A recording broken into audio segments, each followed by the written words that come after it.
اهلا بيكم. لو انت صانع من صناع المحتوى باستخدام الايفون، تعال اقولك على الميكروفون الانسب اللي ممكن تشتريه لو بتدور على حاجه قيمه مقابل سعر. الميكروفون اللي عايز اكلمكم عنه النهارده هو بويا V10. ده يعتبر واحد من الوايرلس مايكس المحترمه جدا وقيمه مقابل سعر. تعال اقول لكم ايه اكتر 4 حاجات بتميز الميكروفون ده وليه انا بفضل استخدامه وليه انا جبته. رقم 1، ثمن الميكروفون. ثمن الميكروفون هو $29.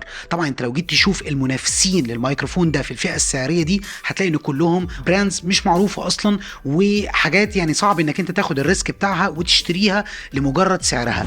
رقم 2، اداء الميكروفون. الميكروفون بتقدمه شركه بويا، وكلنا عارفين بويا وتاريخها العظيم في مجال الصوتيات الكبير.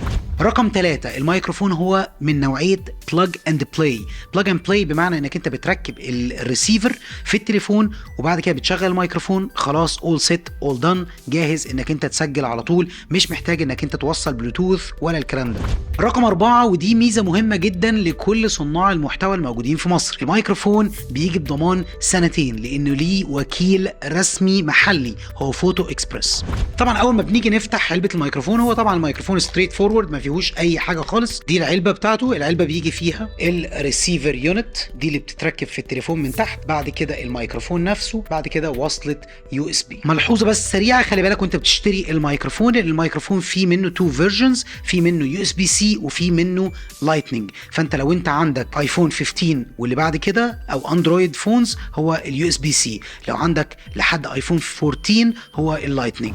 اول ما شبكته في التليفون بدا ينور ضوء ازرق من تحت. هنجيب بقى الميكروفون نفسه. طبعا الميكروفون فيه زرار على الجنب هنا، والزرار التاني ده بتاع النويز كانسلنج. انا هشغل الميكروفون دوسه مطوله كده، مجرد ما اشتغل الميكروفون خلاص تعرف على الريسيفر يونت بتاعته، الاثنين بقوا منورين ازرق. تعالوا بقى نجرب الصوت. انا هفتح ابلكيشن الكاميرا العاديه خالص ونشوف كده الصوت. هنبدا نسجل 3 2 1 جو. دلوقتي بويا مايك، الاختبار الاول لبويا مايك V10. 3 2 1 3 2 1 3 2 1 ده الاختبار الاول بالميكروفون. طيب تعالوا بقى نجرب النويز كانسلنج او النويز ريدكشن.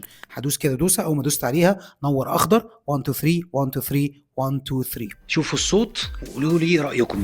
طيب خلونا اقول لكم لمين الميكروفون ده او مين اللي يشتري الميكروفون ده. كل صناع المحتوى اللي بيسجلوا بالايفون او بالاندرويد فونز، بيصوروا بيها ريلز او ستوريز، سواء كان ليهم هم شخصيا او بروفيشنالي لكلاينتس، سبيشالي منهم اللي بيحتاج ان هو يصور انترفيوز.